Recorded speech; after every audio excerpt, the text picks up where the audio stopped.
na ang gawain ay tuligsain, kalabanin at guluhin ang pamunuan ng gobyerno ng bansa. Para saan nga ba ang kanilang laban? Ano nga ba ang kanilang hinanakit sa pamahalaan? Bilisan na natin, Donnie. Kailangan pa nating maihatid si Commander Sinto ang ating nakolektang mga buwis. Hindi ba tayo nito pagagalitan? Halos kalahati lang sa nalista nilang mga pangalan na susulisitahin ang nagbigay. Alangan namang mamili tayo kung ayaw magbigay. Saka napag-isip-isip mo ba ang sinabi kanina ng hasinderong si Don Timio? Hindi daw tayo pamahalaan para mangolekta ng buwis. Saka totoo naman, hindi ba? Wala naman tayong sinasahod dito. Bakit naman tayo magtitiis sa init at lamig ng kagubatan? Itiko mo yung bibig mo, Simon. Baka may makarinig pa sa atin. Baka rating pa ang usapan natin kay Commander Sinto niyan eh. Totoo naman. Bakit? May sinasahod ba tayo sa trabaho nating ito? Hindi ba wala? Mag-iisang taon na tayo rito. Wala tayong nakuwang benepisyo sa trabaho nating ito. Bilisan na lang kaya natin. Baka may makasagupa pa tayo ditong sundalo, mahirap na.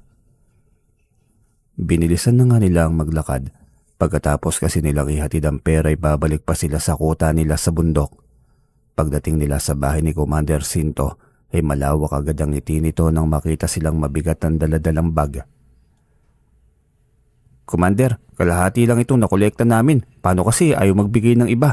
Ang sabi ay sa gobyerno lamang daw sila magbibigay ng buwis at hindi sa mga katulad nating bandido. Sino-sino sila? Ituro mo sa mga kasamahan at bibigyan natin ng magandang halimbawa. Una dito ang malaking asyendero ng bayan, si Don Timio. Galit na galit siya nang singilin namin ng buwis. Maaga daw siya laging nagbabayad ng buwis sa gobyerno. Ganun ba? Sige, sasampulan natin yan. Magdala kayo ng mga kasamahan. Isang tangke ng gasolina ang dalhin nyo para sunugin ang ekta-ektarya niyan lupain.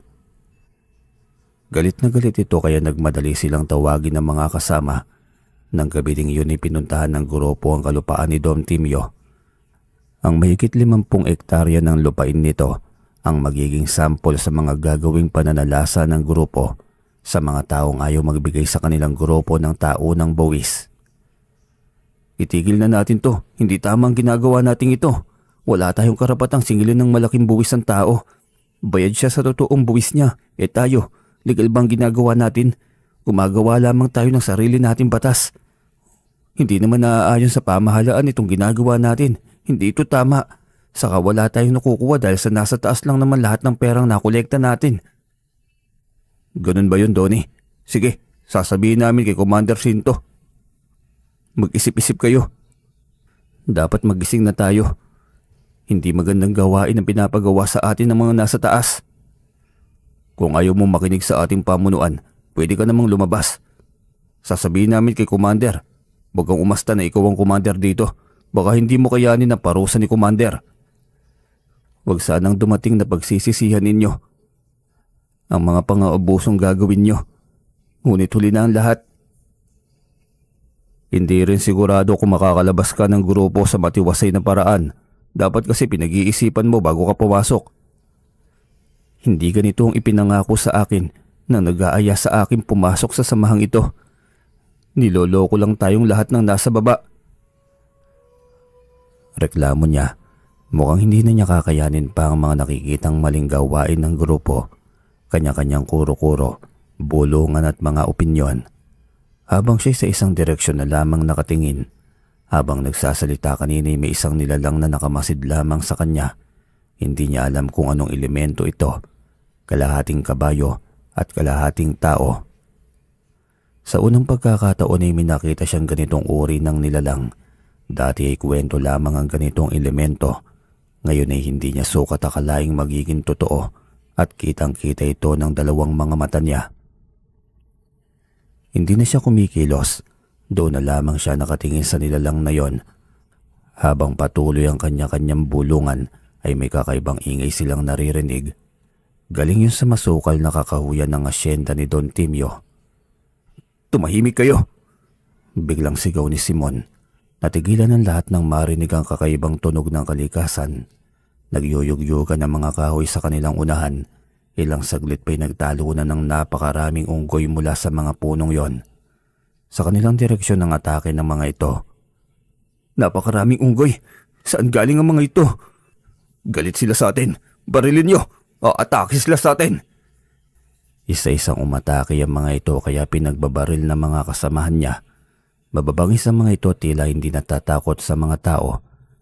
Ngunit nang marinig ng mga hayop na ito ang putok ng barilin nagsitakbuhan ng mga ito papalayo. Ngunit may isa na tila ba titig na titig sa kanya na tila lalamunin siya nito ng galit. Hindi niya nabantayan ang pagsalaki nito at bigla na lamang itong tumalon at kinagat siya sa paa. Napahiyaw siya sa sobrang sakit dahil sa biglaang pagsakmal ng unggoy sa kanyang paa. Huli na nang makalapit ang kanina pang nilalang na nakatitig sa kanya. Hinawakan nito ang unggoy sa leeg sabay hila at tapon nito sa malayo. Bigla siyang tinignan muli ng tikbalang at may itinuro ito sa kanyang sugat. Ayos ka lang ba? Tarantang pinunit ni Simon ang damit pagkatapos ay itinali nito sa kanyang sugat. Napahiyaw na lamang siya sa sobrang sakit. Pagtingala niya wala ng tikbalang. Totoo sila. Totoo ang mga tikbalang. Nandito siya. Nakita ko. Sumbong ni Donnie. Ano bang pinagsasasabi mo? Ang pangit yata ng epekto ng pagkagat ng unggoy sa'yo. Sobrang sakit ba? Baka may rabies. Nakakatakot naman. Magpapa-hospital ba tayo? Sunod-sunod na tanong ni Simon. Higit pa dyan ang sakit na mararamdaman mo kapag kumalag ka sa grupo. Biglang sabat ng kanilang kasama. Bakit ka ba nananakot ng tao? Wala na bang kalayaan ng mga taong makapasok sa inyong samahan? Saka buo na ang loob ko. Aalis na ako. Hayaan mo sila. Hindi naman ako natatakot. Sana lang magising na rin ang isip mo, Simon. Hindi makakatulong sa ating hanap buhay ang ganitong grupo. Kalokohan na napunta ako sa ganitong estado. Hindi ito ang pinangako nila sa atin. Natatandaan mo pa ba? Halika na, Donnie. Umalis na tayo dahil malayo na sila. Baka bumalik ang mga yon. Hahamakin tayo ng mga unggoy na yon. Paika-hika siyang naglakad palayo habang nakaalalay si Simon. Masakit pero kailangan niyang tiisin dahil malayo pa sila sa kuta. Pakiramdam niya may nakabaong bagay sa sugat niya na kagat ng unggoy. Ngunit mas naiwan ang kanyang utak sa imahe ng tikbalang. Kaya mo pa ba? Masakit ba, Donnie? Sa ospital na lamang kaya tayo? Ayos lang ako, Simon. Kailangan kong tiisin. Malapit na din naman tayo sa kuta. Wala rin akong panggasto sa ospital. Oo, malapit na tayo. Maghahanap agad ako ng pwedeng maigamot sa sugat mo kung ayaw mo talagang pumunta sa doktor. Salamat, Simon. Buti na lamang ay naging kaibigan kita sa grupong ito. Kahit papaano may malapit siyang kaibigan na naiintindihan siya sa kanyang pananaw at desisyon.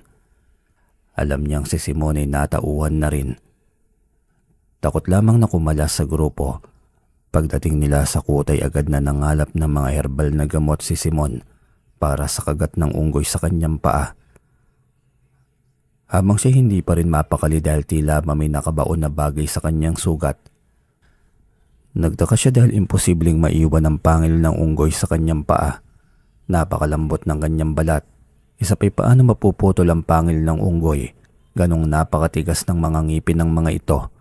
Biglang may nagsalita sa kanyang likuran. Isang malakas na boses iyon. Ingatan mo ang bagay na yan. Malaking tulong yan sa buhay mo. May liligtas ka niyan mula sa mga kapahamakan. Ikaw yung nakita ko kaninang nakatingin sa akin, hindi ba? Oo, ako si Ponsito. Isang tikbalang. Bakit ako lang ang nakakakita sa iyo? Ang mga kasama ko pinagkakamalan na akong baliw. Bakit nga ba nagpapakita ka sa akin? Dahil ako ang dapat na tagapangalaga ng iyong mutya. Ako ang bumubuhay sa kapangyarihan at bisa ng bertod ng anting-anting ng pangil ng unggoy. Hindi ko akalaing totoo ang anting-anting at ang minsang pangarap ko ngayon ay naging totoo na. Isa na akong antingero. Kaya ingatan mo ang bagay na yan dahil iilan lamang ang binibiyayaan ng ganyang bagay. Balutin mo ng pulang tela para mas maging mabisa. Ngumiti siya rito. Magsasalita pa sana siya nang biglang magsalita si Simon mula sa kanyang likuran. Kaya bigla niyang itinago ang bagay na kanyang hawak. Sa isang kisap matay nawala rin bigla si Ponsito sa kanyang harapan. May nakalap na akong mga gamot. Makakatulong to sa'yo. Nilingon niya ito ngunit bago pa man siya tuluyang makaharap dito ay nakaikot na rin ito sa kanyang harapan. Napisa na nito ang mga dahon na paunti-unting pumapatak ang mga dagda nito. Tiisin mo lang ang sakit, ang mahalaga ay gagaling ka. Salamat Simon, paano na lamang kung wala akong naging kaibigan sa grupong ito? Wala yun kahit ituring mo pa akong kapatid. Sabay piga ng mga herbal na mga maghahalong dahon ng hawak nito sa kanyang malaking sugat. Biglang nilagyan ni Simon ng tela ang kanyang bibig upang hindi siya makalika ng ingay. Diniinan niya ang pagkagat sa bagay na yon hanggang sa matapos na iyong gamutin ni Simon. Naligo siya ng pawis matapos siyang gamutin ng kaibigan. Hapong-hapo siya at nangihina. Ngunit makalipas ang ilang sandali ay biglang gumaan ang kanyang pakiramdam. Matapos niyang punasan ang kanyang pawis ay biglang may naisip siyang tanong sa kaibigan. Posible bang maiwan ang ngipin ng unggoy pagka nakakagat? Bihira yan, Donnie. Kapag ganyan, napakaswerte mo. Angkin mo na ang anting-anting ng pangil ng unggoy. Kaya mong magtago, hindi napapagod, maliksi, mabangis, at higit sa lahat matalino sa laban. Yun bang sinasabi nilang Bertud? Iyan ba yung mutya? Magkakaroon kaya ng bisa o kapangyarihan kapag mayroon man? Oo naman, Donnie, at iilan lamang din ang binibigyan ng pagkakataon na magkaroon ng ganyang uri ng karunungan. Hindi siya umimik, hindi niya sinabi rito ang tungkol sa bagay na hawak niya. Pero lihim siyang natutuwa kung totoo man ang taglay niyang Bertud ng pangil ng unggoy. Magagamit niya yun pagdating ng araw at tinitiyak niyang sa kabutihan lamang iyon. Kinabukasan ay maaga siyang nagising, hindi para magtrabaho ngunit dahil sa sobrang kirot ng kanyang sugat na kagat ng unggoy. Himpit siyang napaumbangol sa hapdi ng kanyang nararamdaman. Masakit talaga yan, biruin mo ba namang unggoy ang kumagat sa'yo? Nilingon niya ito habang hawak ang kanyang sugat. Hindi may pinta ang kanyang buka dahil sa sobrang hapdi ay hindi man lamang siya nakainom ng gamot. Gising ka na rin pala. Hindi ako makatulog na maayos eh. Paano kung balikan tayo ni Don Timio? Mapera yon. Kayang-kaya niyang ipasisid ang buong bayan. Mahanap lamang ang pamilya natin at mapaghigantihan. May magagawa kaya mga kasamahan natin dito? Kaya nga kailangan na nating umalis dito. Kung hindi ay tiyak na marami pa tayong kabulustugang gagawin sa mga mamamayan. Hindi tama to. Kaya lang mahirap na yatang makalabas sa grupo. Marami na tayong alam kaya maaaring itumba nila tayo kapag umalis tayo rito. Marami na rin silang napaslang na mga kasamahan nating gustong tumiwalag. Paano kung ganun din ang gagawin nila sa atin? Natatakot ako, Donnie. Marami sila. Dalawa lang tayo. Hindi ako natatakot, Simon. Hindi nila pwedeng hawakan tayo sa leeg. May sarili tayong buhay at paninindigan. Hindi tumugon si Simon. Baka sa mukha nito ang takot at pag-aalala. Ngunit hindi siya may impluwensya ng takot nito. Buo ang kanyang paninindigan. Ngayong alam na niya at napagtanto ang kamalian ng grupong taglay niya. Hindi siya magdadalawang isip na kumalas at handa siyang harapin anuman ang parusang ipapataw sa kanya ng pamunuan. Kinabukasan ay maaga pa lamang nang muli silang tinawag ng commander. Isang kautusan na naman ang nailatag nito at iyon ay ang sunugin ng isa na namang ari-arian ng mayamang kanilang hiningian ng buwis ngunit hindi nagbigay. Sasama ako, ngunit ikaw dito ka na lamang muna. Hindi mo pa kakayaning maglakad na malayo. Medyo may kalayuan sa ating kutang destinasyon. Sige Simon, kung maaari ko lamang pigilan kaso wala pa akong lakas ng loob eh. Hayaan mo na lang, Donnie. Wala tayong magagawa. Bumuntong hininga na lamang din siya kung may kapangyarihan lamang siya na pigilin ng mga maling gawain ng mga ito. Naging matagumpay na naman ang mga ito sa isa na namang kasamaan. Ngunit hindi pa roon nagtatapos. Halos araw-araw na lamang ay may pinapagawang kasamaan ng pamunuan ng grupo. Hindi na niya yung kaya pang lunukin. Kailangan na niyang pumalag. Sandali lang po, Commander Cinto. Hindi po tama itong ginagawa niyo. Hindi po kayo o sino mang nasa taas ninyo ang may karapatan na maningil ng buwis sa mga mamamayan. May pamahalaan po tayo. Sila lamang ang may karapatang maningil ng buwis. Hindi ang grupong ganito. Bakit? Saan ba napupunta ang napakalaking pera na nakukolekta niyong yan? Ni Singkunduling wala naman kayong naisahod sa aming mga nasa baba. Ang bawat pamilya naming iniiwan sa kanya-kanya naming tahanan nagugutom, naghihirap. Ang buong akala ko'y malaking tulong kayo sa mahihirap kaya kami pumasok. Hindi namin sukat akalaing ang laking perwisyo lamang pala kayo sa amin. Mas lalong naghirap ang pamilyang iniwanan namin. Sana pala nagtrabaho na lamang kami na marangal. Kahit construction lamang. Hindi nakaimik ang commander ng kanilang grupo sa kanyang harap-harapang panguusig sa pamunuan ng kanilang pangkat. Huli na nang lumabas ang galit nito at pilit pa ring binabangon ng baluktot na paninindigan ng kanilang grupo.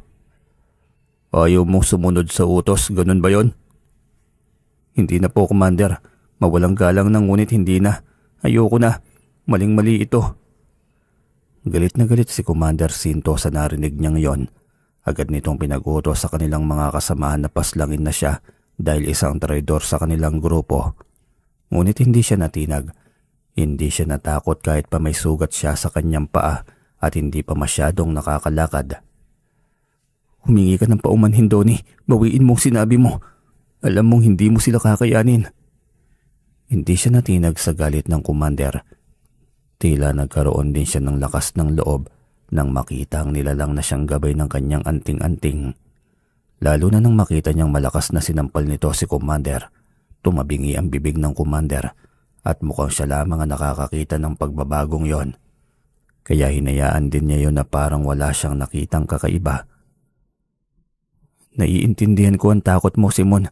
Ngunit kung magpapalamon tayo sa ating takot sa kanila, kawawa tayo. Mabubuhay tayo sa kasalanan. Ayoko ng ganito. Ganun ba? Kung ganun ay hindi ka na mabubuhay sa kasalanan dahil papaslangin ka na ng mismong mga kasamahan mo. Tugon ng commander. Lumingon ito sabay senyas sa mga kasama. Siniyasat na mga ito ang kani-kanilang baril at bago pa ang mga ito makaporma ay nakatakbo na siya palayo. Dinig niya ang halakak ng commander at ang iba pang mga kasamahan sa grupo. Ngunit bago pa man ang mga ito maikasa, ang kanilang hawak na mga baril ay nakapagtago na siya at may kalayuan na siya sa grupo.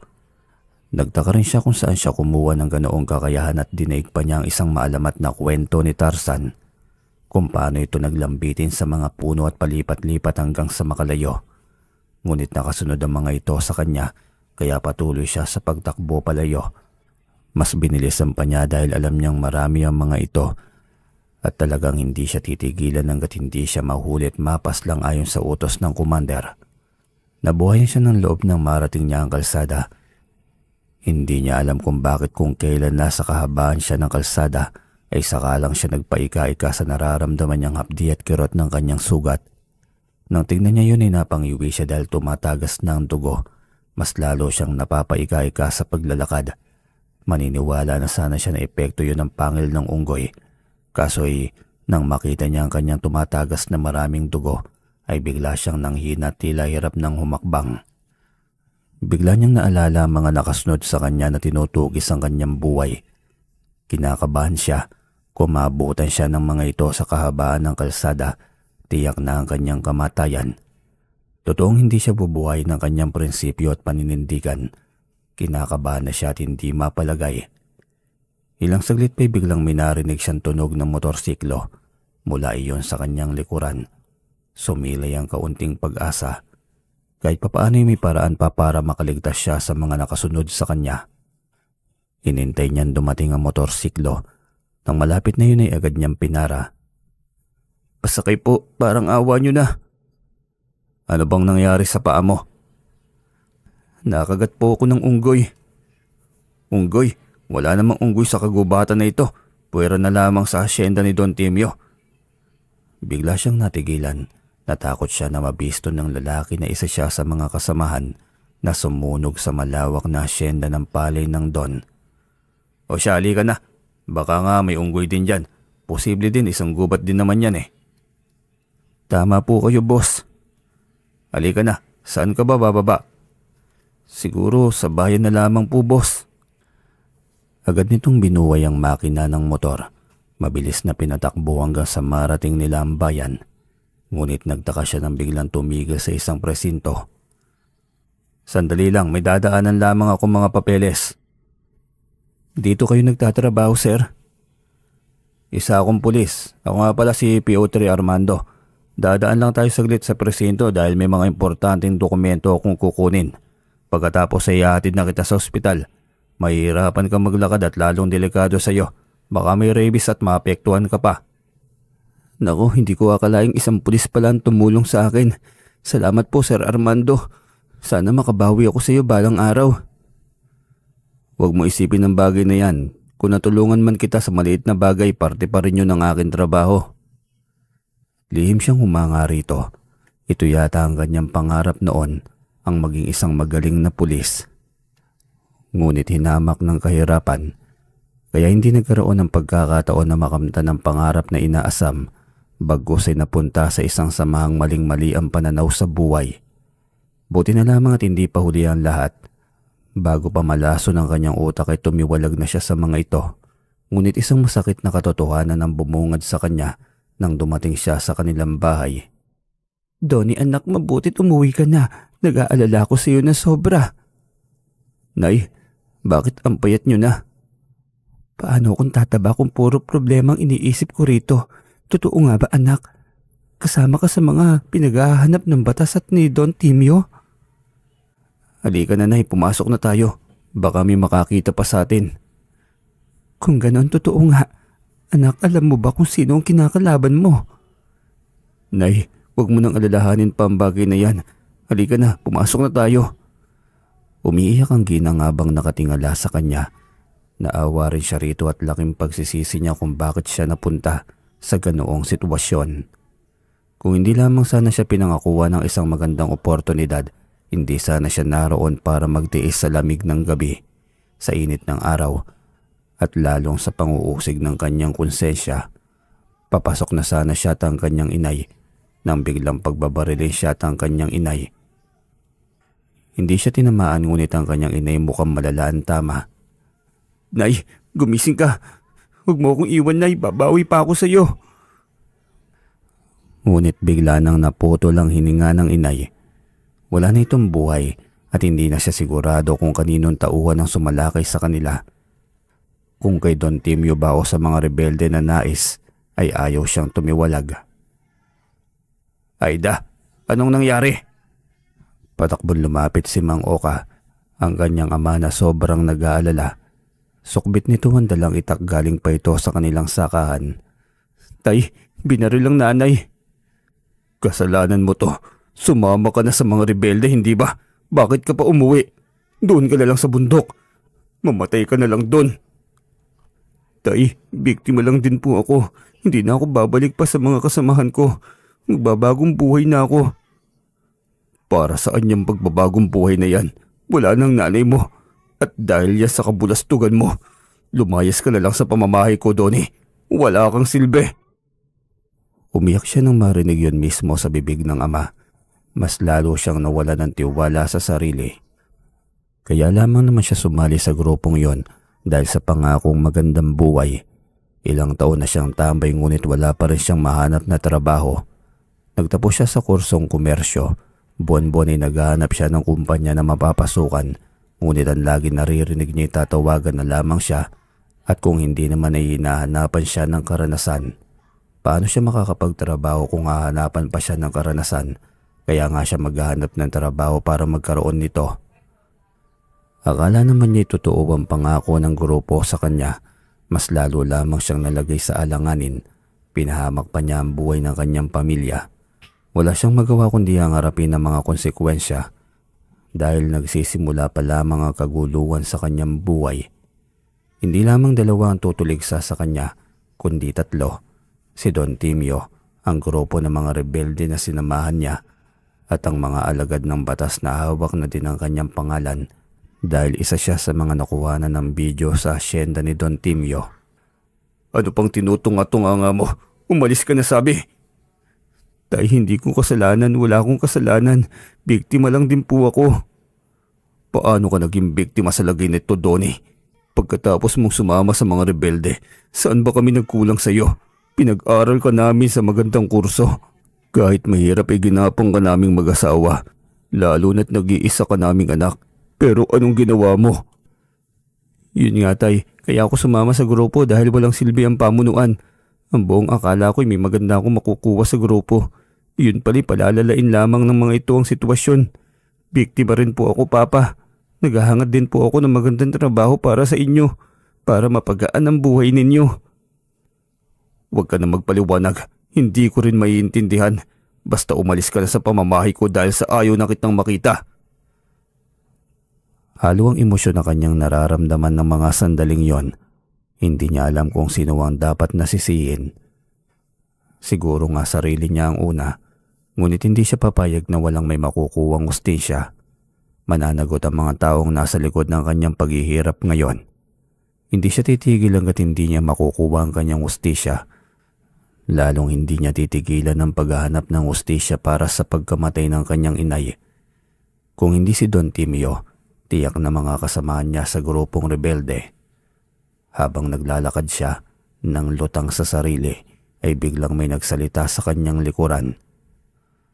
Huwag mong masyadong dibdibin. Inihanda ka lamang sa mas malaking laban. Lahat naman ay dumadaan sa mga pagsubok. Lahat ay nagkakamali. Ganyan din ba sa inyo? Oo, katulad ng buhay nyo, ang buhay namin sa ikalawang dimensyon. Ganyan talaga. Parang tao lang din pala kayo.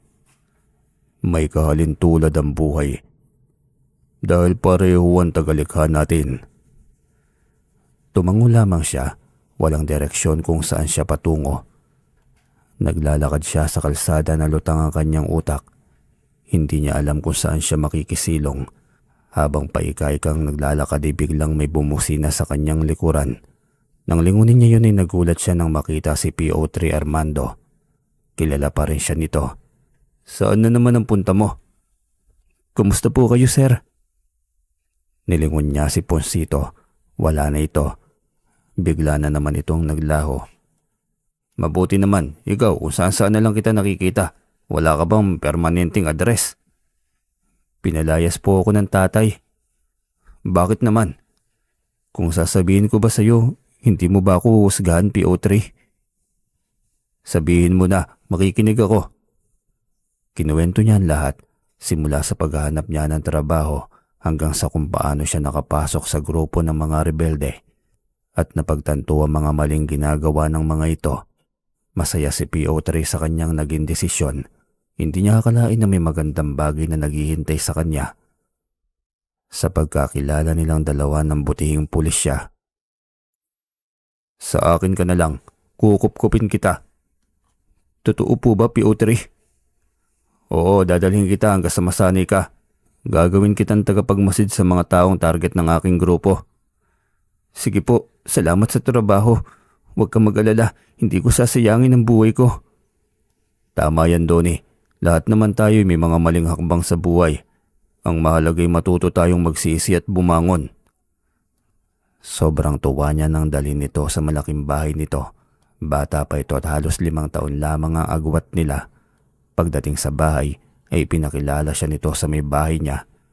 May isa itong anak, lalaki at magtatatlong taong gulang pa lamang. Sila ang inspirasyon ko sa buhay. Silang nagbibigay sa akin ng lakas ng loob at positibong pananaw.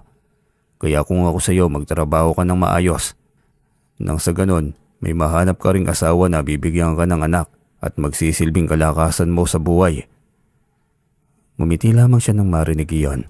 Kahit sarili niya, hirap nga siyang itaguyod. Paano pa kaya kapag nag-asawa na siya? Ginamot ni PO3 ang kanyang sugat pagkatapos ay isinama siya nito sa mga lakad niya hanggang sa maging hasa siya sa mga gawain ng isang tagamasid na mga pulisya. PO3, may isang lugar kayong dapat halugugin. Pugad iyon ng mga adik. Araw-araw silang nakatambay doon para suminghot. Sige, Donnie, pupuntahan ng aking grupo. Kapag nahuli namin, may malaking gantimpala ka. Talaga po? Nako, sabik na ako. Tiyak ako mahuhuli sila dahil halos araw-araw silang nakatambay doon. Sobrang saya niya nang maging tagumpay ang operasyon. Nabigyan siya ng malaking pabonus. Kapag ganoon ay tiyak na magkakaroon siya ng malaking ipon. Matapos din ang operasyon na yun ay binigyan siya ng malaking responsibilidad. Yun ay ang bantayan ng mag-ina ni PO3 Armando habang ito ay nasa malayo. Matagal ba kayo sa operasyon na yun, PO3? Baka abot ng 2 buwan. Nakakasiguro naman ako na hindi mo sila pababayaan kaya Kampante akong aalis sa pamamahay ko. Mabait din naman si Lucia, kaya tiyak ako magkakasundo lang kayo. Sige po, walang problema, PO3. Kabado siya nakatingin sa asawa ni PO3 na si Lucia. Hindi niya alam kung bakit pero may kakaiba sa titig ng ginang. Pilit siyang nagpatay mali siya kahit pa masyadong halata ang paraan ng pagtitig nito sa kanya. Nang makaalis na si PO3, biglang lumawak ang ngiti ng ginang kaya mabilis siyang nagpaalam, ngunit nagalit ito at ayaw siyang paalisin. Ang bili ng asawa ko'y bantayan mo kami. Madam, dyan na lang po ako sa aking kubo. Hindi po ako matutulog, magbabantay rin po ako sa paligid ninyo. Hindi, ayoko. Gusto ko dito ka sa tabi ko. Lumapit ito sa kanya kaya mabilis siyang lumayo rito. Dismayado ito sa kanyang ginawa. Mas lalo pa itong nagalit. Madam, lumayo po kayo sa akin. Hindi mo ba nakita? Gusto kita. Ano ka ba? Bakla ka ba? Alam ko, nakikita ko. Kaya nga lumalayo ako sa inyo. Dahil ayokong gawan ng pagkakamali ang inyong butihing asawa. Butihing asawa? Paano naging butihing asawa yon? Puro lamang siya trabaho. Wala siyang oras sa akin. Para sa inyong mag-inang ginagawa niya, madam. Hindi totoo yan. Mas lalo itong nagalit. Pinagbantaan pa, sabay dukot ng cellphone nito. Pagsisisihan mong ginawa mong pagtanggi sa akin. Agad nitong dinaya lang numero ng asawa. Umiiyak itong ibinalita ang isang pangyayari na mismo siya ay nagulat. Inakusahan niya itong gustong manggahasa. Nagulat siya sa inimbentong kwento ng asawa ni PO3 Armando. Madam, alam mo sa sarili mo na hindi ko ginawa ang bagay na yon. Nilingo siya nito at nginitian ng nakakapangilabot ng ngiti. Hinintay niya itong magpaliwanag. Mabilis naman kasi akong kausap, Donnie. Kaso'y masyadong naapakan ng pagkababae ko sa ginawa mo. Ikaw pa lamang ang nag-iisang lalaki na tumanggi sa akin. Nagulat siya sa naging pahiwatig ng ginang. Ibig sabihin ay matagal na nitong niloloko ang asawa. Marami pa itong lalaking karelasyon at wala man lamang kaalam-alam si PO3 Armando. Ilang saglit lamang ay biglang bumukas ang pinto. Galit na galit si PO3 na humahangos at diretso sa kanilang kinaroroonan. Anong ginawa mo, Donnie? PO3, matagal na tayong nagsama. Siguro kilala mo na ako. Hindi ko magagawang inaakusan ng asawa mo. Huwag ka maniwala sa kanya, mahal. May masama siyang balak sa akin. Gusto niya akong gahasain. Madam, ikaw ang may gusto sa akin. Ikaw ang may gusto nun at hindi ako. Tahimik lamang si PO3 Armando na tila ba walang reaksyon at naghihintay na may magsalita pa. Umiiyak si Ginang Lucia sa harapan ng asawa kaya mas lalo siyang kinabahan. Ginawa na nito ang lahat para maniwala ang asawa nito. Wala ka na bang ibang sasabihin, mahal? Nagtaka si Ginang Lucia kung bakit hindi man lamang nagalit si PO3 Armando sa kanya. Hindi ka man lamang ba magagalit sa lalaking ito? Hindi mo gagawin sa kanyang ginawa mo sa dati mong mga tagapagmasid? Mas lalo siyang nagulat sa naging tanong na yon ng ginang. Ibig sabihin ay marami na itong biktima at si PO3 ang siyang naghahatol. Gayong hindi naman ito alam ang totoong nangyayari. Bigla itong lumingon sa kanya kaya uutal-utal siyang nagsalita dahil sa takot. Hindi ko magagawa, PO3. Mabigat na bagay ang inaakusan ng asawa mo sa akin. Oo, mabigat. Kaya mabigat din ang kaparusahan. Bakit nagtitiwala ka kaagad sa asawa mo, PO3 Armando? Gayong hindi mo naman alam ang tunay at buong kwento. Dinukot nito ang cellphone sa bulsa nito. May kinalikot doon at maiging pinanood hanggang sa marinig niya ang usapan nila ng ginang. CCTV? Nagulat ka ba, mahal? Iilan lamang ang nakakabili nito dahil sa kamahalan at kawalan ng kaalaman sa paggamit. Hindi mo akalaing makakaisip ako ng ganito. Biglang namutla ang ginang nang marinig niya yon sa bibig ng asawa. Hindi nito alam kung ano ang gagawin at bigla itong naging taranta. Buong buhay ko nagtiwala ako sa iyo. Dahil ang buong akala ko'y isa kang mabuting asawa. Ilang tauhan na bang nailibing ko sa ating bakuran dahil yun sa kagagawan mo. Bigla siyang nabuhayan ng loob. Ang buong akala niya'y mapapahamak na siya.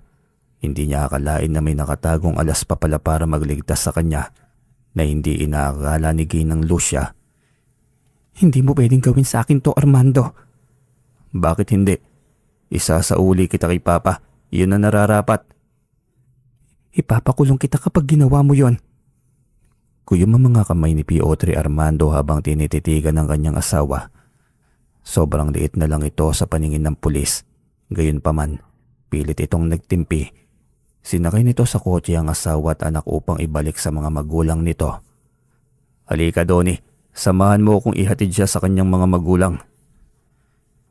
Tahimik lamang siyang sumunod sa utos ng kanyang boss. Nagtaka siya dahil pamilyar na daan ang binabagtas ng kotse ni Piotr Armando hanggang sa tuluyan na nitong pinasok ang asyenda na pag-aari ni Don Timio. Anak siya ni Don Timio? Oo, anak ako ni Don Timio at pagsisisihan niyong ginawa niyong ito sa akin. Bigla niyang naikuyom ang kanyang kamay.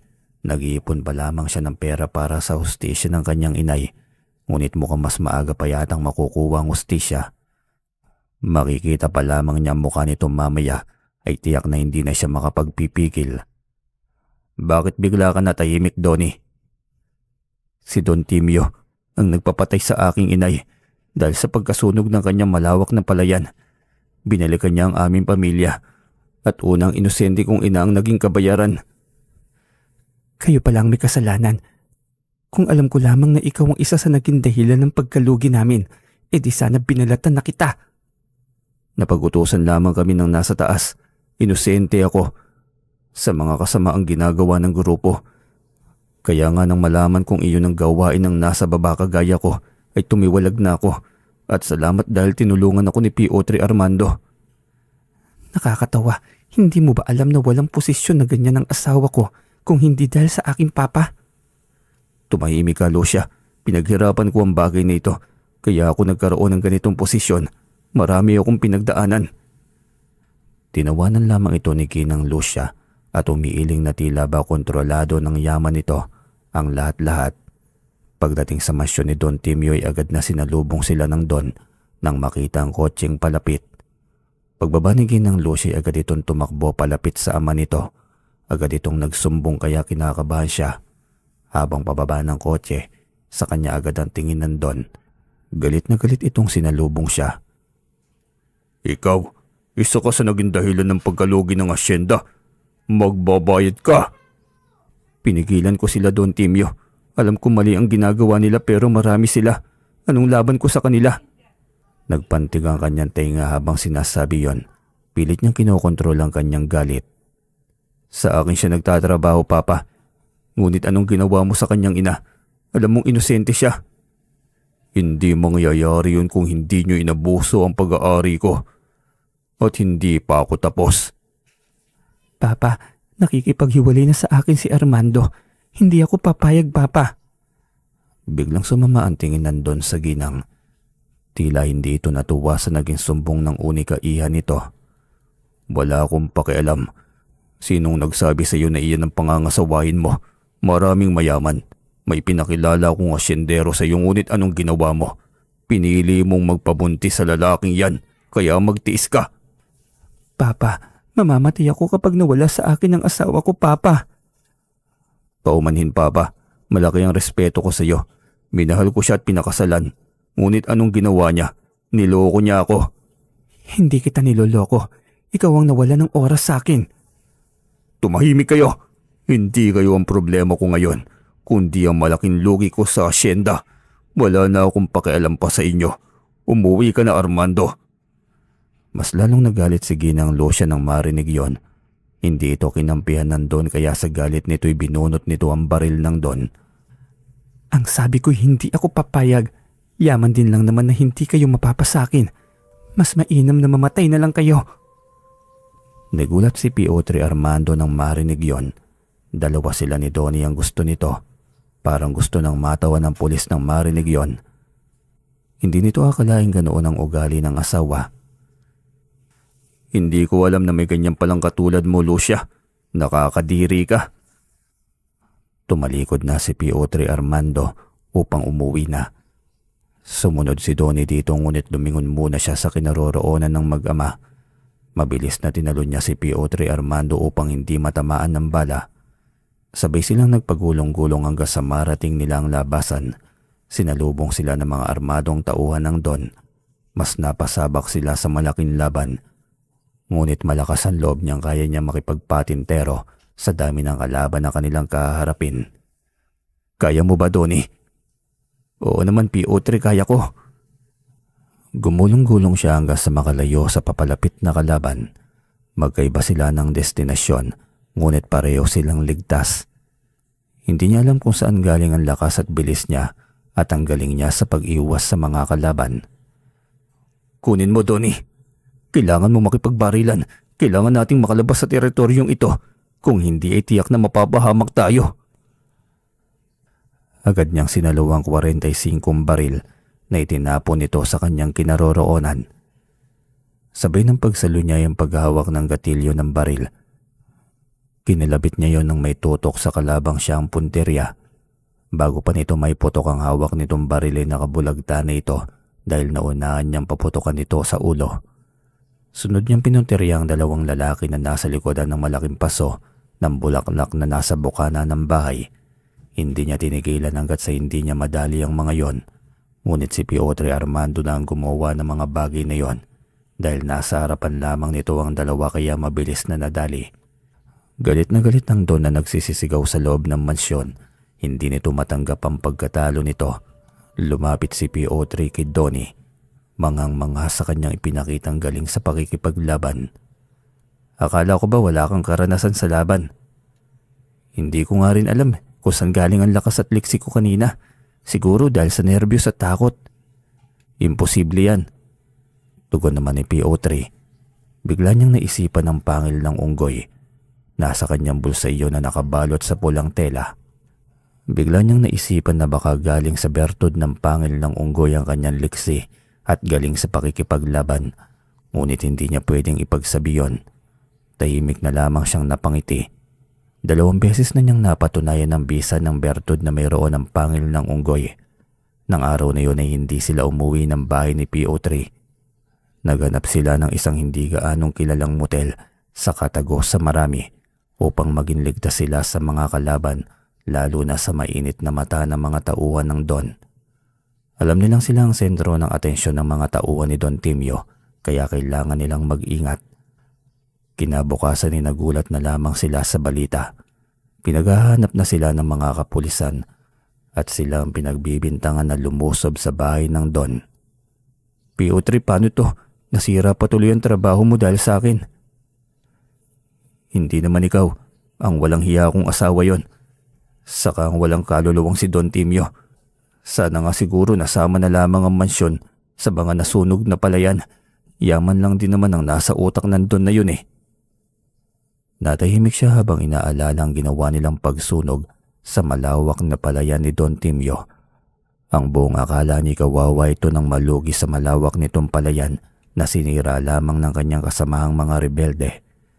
Hindi niya alam na tama lamang pala din yon dahil masama ang puso nito at siguro ngay tama ang sabi ni Piotr. Kung may mabuti itong puso, edi sana'y hindi nito magagawang paslangin o ipapatay ang kanyang inay. Hindi pa nga ako nakakapaningil ng hustisya para sa aking ina. Ngayon ako naman ang puntirya ng Don. Hindi lang ikaw, 2 tayo. Dahil tayo ang pinaghahanap ng mga pulis ngayon. Sa akin ayos lang, pero ikaw, kawawa ka naman Piotr. Paano na ang titulo mo? Bumuntong hininga ito. Nasasayangan din ito sa posisyon na mayroon siya ngunit nangyari na ang nangyari. Ang gagawin nila linisin ang kanilang pangalan, lalo na si Piotr Armando. Tinawagan ni Piotr Armando ang koneksyon nito sa mga pulis at sa mga matataas na opisyal, ngunit lahat ng mga ito hindi sumasagot, kaya napagtanto ni Piotr Armando na ang lahat ng mga ito'y nabayaran na ng Don. Paano na hindi ba sumasagot? Tiyak akong bayad na ang mga ito ni Papa. Ang mga opisyalis nga naman ngayon, hindi nga lahat pero tiyak na iilan na lamang ang may paninindigan pagdating sa prinsipyo. Kung hihingi kaya ako ng tulong sa mga kaibigan at kasamahan kong rebelde, hindi na, magiging komplikado lang ang lahat, Donnie. Paano na yan? Paano na ang trabaho mo, Piotr? Huwag mo akong problemahin. Ako na ang gagawa ng paraan. Malilinis din natin ang ating pangalan. Hindi niya alam kung sa anong paraan malilinis nila ang kanilang pangalan Ngunit buo ang loob ni PO3 na mahanap nila ang ebidensya. Kaya mo bang pasukin ang bahay ng Don na hindi tayo nahuhuli? Mukhang kaya naman, PO3. Kung gayon, Donnie, samahan mo ako mamayang gabi. Papasukin natin ang mansyon ni Don Timio. Naroon lahat ng ebidensya. Nasa CCTV ng kanilang bahay. Nanakawin lamang natin ang mga kopya ng video na yon. Doon lamang tila nabuhayan siya ng loob. Nagpahinga siya buong araw upang ipunin lahat ng lakas na mayroon siya upang hindi mahirapan sa misyon mamayang gabi. Nang gabi ding yun, tahimik nilang inakyat ang likod ng pader ng mansyon. Mataas iyon, ngunit hindi siya nahirapang akyatin ito. Halika na, ito na ang lubid mo, abutin mo. Nang may baba ni Donnie ang lubid at nahawakan ni PO3 Armando, ay unti-unti niya itong hinila paakyat. Nakahawak siya sa nakausling sanga ng mangga. Doon siya kumukuha ng lakas. Unti-unti hanggang sa marating ni PO3 ang taas ng pader. Pagdating niya sa taas ay hapong-hapo ito sa puwang dibdib. Tumalo na tayo sa loob ng bakuran. Pabulong niyang wika sa pulis. Sabay silang tumalon. Ngunit hindi man lamang lumikha ng ingay ang kanyang pagtalon. Maliban kay PO3 Armando na halos yayanig ang kanilang nabagsakan. Bakit para kang unggoy kung kumilos, Donnie? Kanina ko pa napapansin. Tangan mo ba ang anting-anting ng unggoy? Maniwala ka naman sa ganyan, PO3, hindi totoo yan. Nagpatiuna pa siya sa paglalakad papasok. Animoy alam na niya ang lahat ng pasikot-sikot sa loob ng mansyon na yon. Ngunit nang malaman niyang kabisado ni PO3 Armando sa loob ng mansyon, ay ito na ang kanyang pinauna. Diretso sila kagad sa monitor ng CCTV. Si PO3 Armando rin ang kumuha sa lahat ng record na naroon na nakasaksak sa gilid ng monitor. Mabilis lahat ng mga kilos nila. Hindi man lamang sila naramdaman ng guwardyang nakabantay sa labas ng gate. Maging ang paglabas nila ay walang kahirap-hirap. Diretso sila sa bahay ni PO3 Armando upang i-check sa monitor ang kuha ng CCTV. Pagkatapos kopyahin niyo na ipinasa na nito isa-isa sa mga kasamahang pulis. Ngayon ay maaari nitong lumantad muli. Nalinis na nito ang kanilang pangalan at hindi na sila maaaring makulong dahil malinaw sa kuha ng CCTV na sila ang unang pinutukan at gumanti lamang sila dahilan ng pagkasawi ng mga tauhan ng Don. Salamat naman at nagiging malinaw na ang lahat. Gusto kong makapagsimulang muli. Tuwang-tuwa si Donnie dahil ang buong akala niya magiging maayos na ang lahat. Ngunit kinahaponan ay panibagong tawag na naman galing sa isang kasama ni PO3 Armando. Kinasuhan naman sila ng panggagahasa sa asawa nitong si Ginang Lucia. Pinaghahanap sila at may patong ang kanilang ulo. Paano yan, PO3? Anong gagawin natin? Walang piyansa. At kung may piyansa man, saan ako kukuha? Alam mo namang hindi ko magagawa ang bagay na yan. Hindi ko magagawa manggahasa. Alam ko. Siguro, Donnie, isa na lamang ang maaari nating magagawa nito. Ano naman yun? Papaslangin na lang natin ang Don at si Lucia. Ang walang kaluluwa kong asawa. Kung wala silang awa sa atin, bakit tayo maaawa sa kanila? Yan din ang nasa utak ko, PO3. Maghiganti na lang tayo. Nang gabi ding yun pinagplanuhan nila ang lahat. Ang mag-ama nagpapabigat ng kanilang buhay. Kaya para maging tahimik na sila, ay mas mainam na paslangin na lamang nila ang mag-ama. Buong akala nila'y ganoon lamang ulit kadaling mapasok ang mansyon. Hindi nila akalaing buong paligid na ng mansyon ay may nakapaikot na mga armadong tauhan. Maging alerto ka, Donnie. Parang hindi na natutulog ang mga tauhan ni Don Timio. Nakahanda ako, PO3. Makita ko lang talaga ang Don Timio na yan. Sasakmalin ko ang kanyang leeg at hindi ko bibitiwan hanggat humihinga pa. Tinawanan lamang siya nito. Talagang sagad sa buto ang kanyang galit kay Don Timio at mawawala lamang iyon kapag nakita niya itong hindi na humihinga. Inikot nila ang likod ng bakod. Doon sila unang umatake. Habalang nagyoyosi ang isang tauhan ng Don habang pasipol-sipol. Hindi nito napansin ang kanilang presensya kahit halos sandangkal na lamang ang kanilang layo. Kung hindi pa nito naramdaman ang kanyang hininga sa likod, ay hindi pa ito mapapalingon. Stress ka ba, pare? Payosi-yosi lang ah. Sasagot pa sana ito ngunit biglang pinukpok ni PO3 Armando ang ulo nito nang hawak nitong kalibre 45. Sumenyas ito na mauna na siyang umakyat. Agad siyang sumunod. Nilukob siya ng bertod ng unggoy. Umakyat siya ng walang kahirap-hirap at mabilis na nagtago sa malaking puno ng mangga. Sumunod na tumalon si Piotr Armando. Mabilis sa mga kilos nilang patungo sa maliit na pintuan. Sa likod ng mansyon, doon sila dumaan at isang tauhan din ng Don ang nakaabang doon. Inampas niya ang kanyang hawak na baril sa ulo nito. Pagkatapos ay binuksan ng pintuan, mabilis na pumasok sa loob. Nakasunod sa kanya ang kasamang pulis. Nang mahirapan siya sa pasikot-sikot ng daan, ay inutusan niya ang kasama na mauna na. Pakituro lamang ng kwarto ni Don Timio, ako nang bahala sa kanya. Sige, kung yan ang gusto mo, umakit ka sa ikalawang palapag. Ang unang kwartong makikita mo, iyon ang kwarto ni Don Timio. Salamat. Agad siyang sumunod sa direksyon na itinuro sa kanya. Nanginginig ang kanyang mga kamay. Hindi na niya mapigil pa ang kanyang sarili. Sa dami ng mga ginawa nitong atraso sa kanya, hindi siya magingimimpas langin ito ng dahan-dahan. Kinatok niya ang pintuan ng mapagtanto niyang iyon ang itinuro ni Piotr Armando. Narinig niya mga yapak na papalapit ito sa pinto. Hinintay niyang magbukas ang pinto at ilang saglit pa'y bumungad sa kanya ang maliwalas na mukha ni Don Timio. Anong kailangan mo, anak? Hindi mo ko anak at lalong ayaw kitang maging ama. Teka, paano ko nakapasok sa bahay ko? Hindi na kailangan malaman pa kung paano ako nakapasok. Ang kailangan nating mapag-usapan ngayon ay kung paano mo pagbabayaran ng mga ginawa mong atraso sa amin. Lalong-lalo na sa akin at kay nanay at kay Piotr Armando. Umalakak ito na tila ba wala lamang dito ang nangyari. Tinutukan niya ito sa noo ngunit hindi man lamang ito natinag. Bumalik lamang ito sa pag-upo sa kama at may iniayos itong mga dokumento. Mga hampas lupa talaga. Sabihin mo lang kung magkano ang kailangan mo. Isasampal ko sa iyo kahit magkano.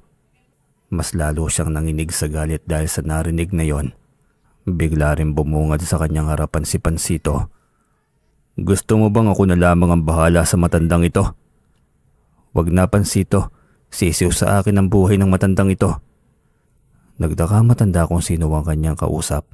Paikot-ikot ang tingin nito at napagkamalan siyang nababaliw. Napahalakak na lamang ito. Sa galit niya pinukpok niya ng malakas ang ulo nito nang hawak niyang baril. Ngunit maliksi ito at mabilis na nailagan yon. Inakala mo ba na ganun lamang ako kadaling labanan? May sidemonyo ka naman talaga eh. Sige lang, umiwas ka hanggat kaya mo. Pero hanggang kailan mo kayang dumipensa? Hindi mo alam kung ano ang kaya kong gawin sa iyo. Anong akala mo sa akin, mahina? Ikaw na lang palang bahala, Ponsito. Sige, ikaw nang bahala kung anong gagawin mo. Yan, sabi ko sa iyo eh. Ako nga kasi, mayabang ang ganitong uri ng tao. Tugon pa ng tikbalang na si Pansito. Tinawanan siya ng matanda't sinabi ang baliw. Pagkasabi nito'y ganoon ang pagkabigla nito nang sinampal ng kabilaan ni Pansito. Pagkatapos ay sinabuyan ng kati ang buong katawan niya. Kaliwat kanan ng kamot nito sa buong katawan habang hirap na ibuka ang bibig. Anong nangyayari? Siya naman ang tumawa nang makita ito na parang zombing hirap maibuka ang bibig. Wala pang nangyayari. Sabi ko lang naman sa alaga akong tikbalang ay siya munang bahala sa kayabangan mo. Ngunit hindi pa ako tapos. Hindi pa nga tayo nagsisimula eh. Hayop ka. Ano bang kailangan mo? Magkano? Marami akong pera. Kayang-kaya kong tapalan yung bibig mo na yan. Hindi ako mukhang pera. Huwag mo akong akitin sa yaman na meron ka. Wala akong pakialam. Kasabi ng galit niyang iyon ay ang pagkalabit ng gatilyo ng baril sa ulo ng Don. Ayaw na niyang magkaroon pa ng pagkakataon ng Don na insultuhin siya. Sa galit nito ay hindi na siya naawat, halos buong katawan na ang pinaliguan niya ng bala nang hawak niyang kalibre 45. Matapos niya itong paslangin ay nagmamadali siyang lumabas para puntahan si Piotr Armando. Nasa unang palapag lamang ito't mula sa kanyang kinaroroonan ay malinaw niyang naririnig ang sigawan ng babae. Tila ba nasasaktan ito? Baliwala iyon sa kanya. Kasalanan naman ito ang lahat. Dito nagugat ang kanilang pagkasira ng buhay. Kung mamamatay man ito dahil din yon sa kagagawan niya, ilang saglit pa'y naging tahimik na ang buong paligid. Tiyak siyang wala na rin ang anak ni Don Timio. Namataan na niya ang pagbukas ng pintuan ng isang kwarto. Lumabas mula roon si Piotr Armando na punong-puno ng dugo ang mga kamay at muka. Tiyak siyang wala na nga ang babae, ngunit sa paanong paraan kaya pinaslang ni Piotr Armando ito? Bakit puro dugo maging ang mga ngipin nito nang umisi ito sa kanyang harapan? Biglang nagkaroon ng maraming tanong ang kanyang pag-iisip. Umalis na tayo. Patas na ang lahat. Anong ginawa mo at hinilamos mo pati ang dugo niya? Gusto mo ba talaga malaman? Simple lang naman. Kinain ko ang ibang loob ng babaeng yon, partikular na ang puso. Dahil dito ay sigurado ako na ako lamang ang nagmamay-ari ng puso niya. Nalintikan na. Nabaliw ka na yata, Piotr Armando. Umalakak lamang ito sa kanya sabay iling. Hindi ako nababaliw sa isang babaeng salawahan. Talagang gusto ko lamang kainin ang kanyang mga lamang loob. Bakit naman? Dahil isa akong aswang. Matagal na. Minsan lamang sa isang taon. Kung umatake ang pagiging gabunan ko, ang kaso'y siyang minalas na maging biktima. Nagulat siya sa naging revelasyon ng kaibigan. Hindi niya alam na isa pala itong aswang. Sa tagal nilang pagkakaibigan ay ngayon lamang lumabas ang tunay na katauhan nito. Huwag kang matakot sa akin. Hindi lalabas ang kasamaan ko kung hindi naging masama ang kaharap ko. Hindi rin naman ako madalas na kumain ng tao. Hindi mo kailangang ipaliwanag ang pagkatao mo, Piotr. Katauhan mo yan. Ikaw ang nagdadala. Ikaw ang bumubuhay sa iyong sarili at lalong ikaw ang nakakaalam. Hindi mo obligasyong ipaliwanag. Ngumiti ito. Pagkatapos ng kanilang misyon ay agad din silang umalis sa mansyon. Isang desisyon na napag-usapan, iyon ay ang sumali muli sa grupo ng mga rebelde. Tiyak ka ba doon, Piotr? Wala na akong babalikan pantrabaho. Nadagtaan ko na ang aking mga kamay, kaya ano pang magagawa ko? Minsan kasalanan din ng mga may kapangyarihan kung bakit nagiging ganito ang desisyon ng iba. Aakusahan ka ba naman sa kasalanang hindi mo ginawa? Kaya nga, pero ayos lang. Nakapaghiganti na rin naman ako sa mag-amang yon. Yung anak ko, ang kanyang lola na lamang ang bahala sa kanya. May intindihan din naman niya ako pagdating ng araw. Nang gabing yun ay diretso na sila sa kuta ng mga kasamahang rebelde. Tuwang-tuwa si Simon sa kanyang muling pagbabalik. Sabi nang hindi maganda ang buhay mo sa babae, ang daming masasama. Kung naging masama man tayo dito, kagagawan na nila yon.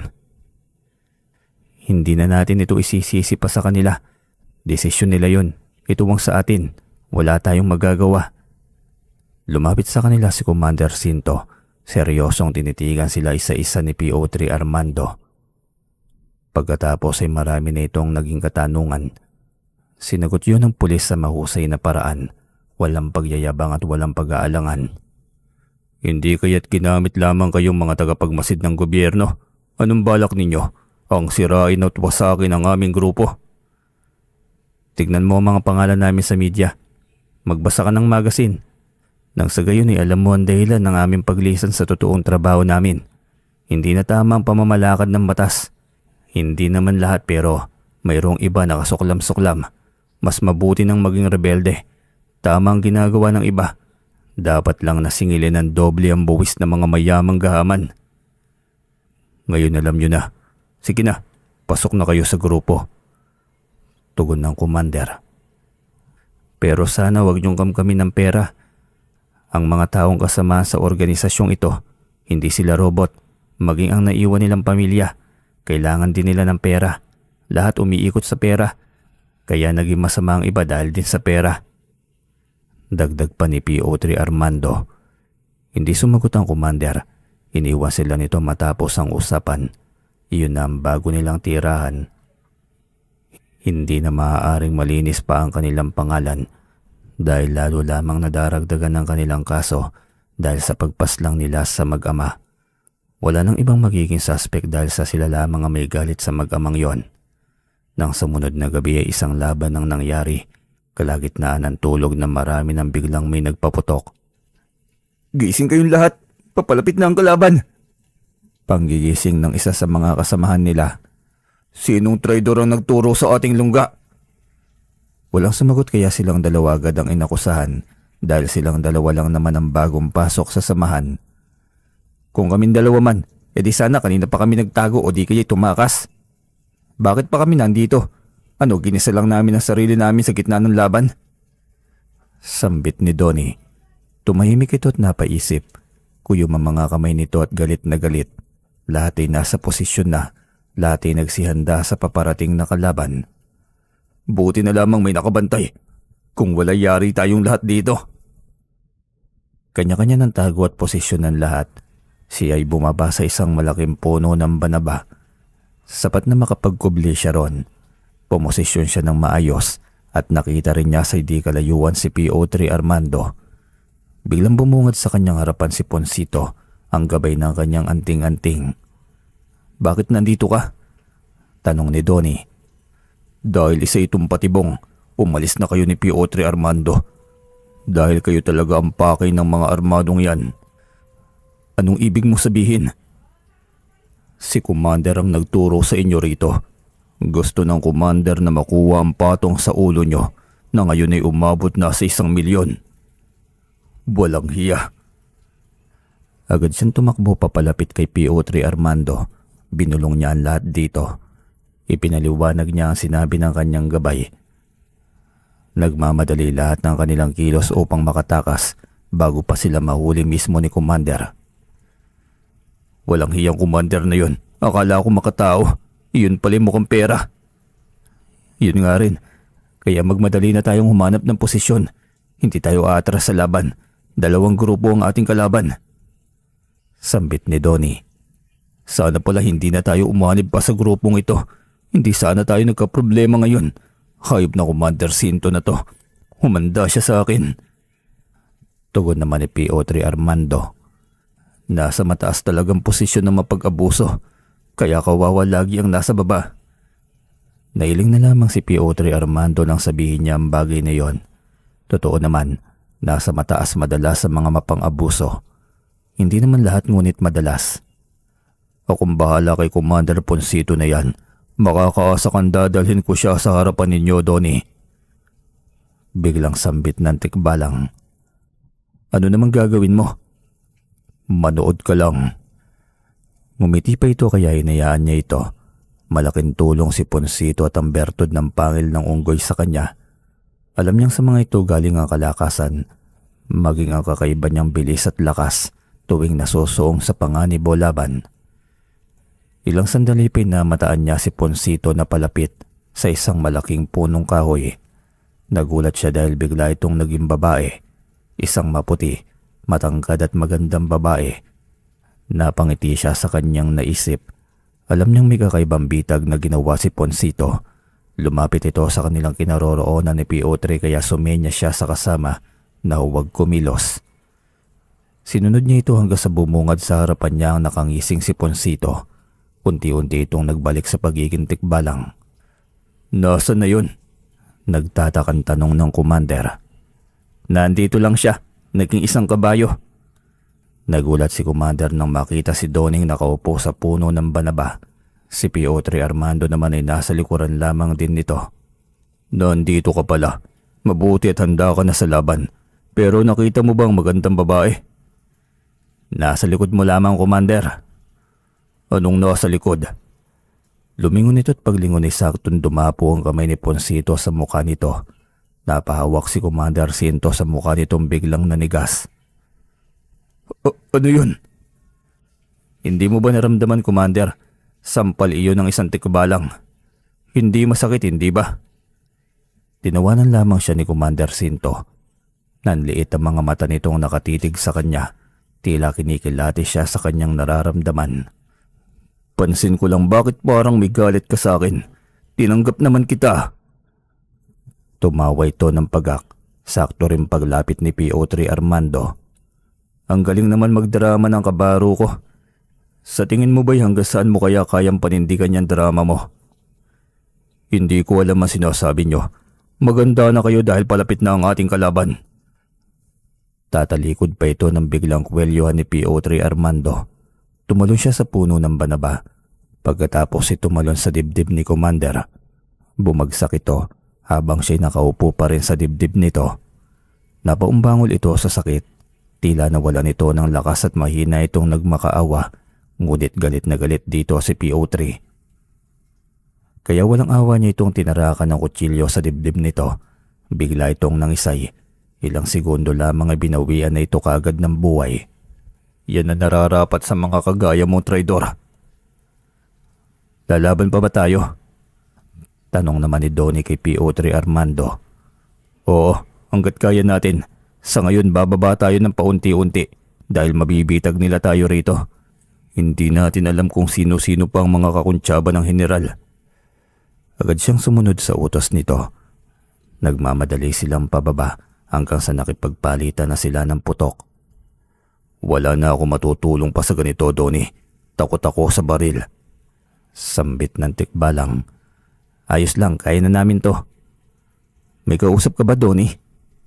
Mabilis siyang umiling. Hindi niya pwedeng ipagsabihan tungkol sa kanyang bertud na taglay. Ginamit niya yun sa pakikipaglaban. Umakyat siya sa mga puno at tumalon hanggang sa marating ang kinaroroonan ng kalaban. Nakipaglaban siya gamit ang lakas at sa kaliksi. Mas nagtiwala siya sa sarili dahil sa anting-anting na mayroon siya. Hindi siya napapagod. Mas naging mabangis pa siya nang makita ang mga kalabang may tumba niya. Biglang naging tahimik ang paligid. Kaya tinawag siya ni PO3 Armando at niyaya ng lumisan. Umuwi sila saglit sa bahay ni PO3 Armando at kinuha ang nakatagong ilang yaman nito. Iyon ang gagamitin nila para magsimula sa ibang tagong lugar. Kung darating man ang araw na malinis ang kanilang pangalan, babalik sila sa kanilang serbisyo. Pasensya na PO3, nasira ang pangalan mo simula nang madikit ka sa akin. Wala kang kasalanan, Donnie. Hindi ikaw ang dahilan kaya huwag mong sisihin ang iyong sarili. Sabihin nating lilinisin ang ating pangalan. Sa ngayon hindi ko pa alam kung sa paanong paraan. Oo, PO3 Armando, maghihintay ako sa araw na yan. Nagmamadali ang bawat kilos nila matapos kunin ang mga nakatagong pera ni PO3 Armando ay pumunta agad sila sa impilan ng bus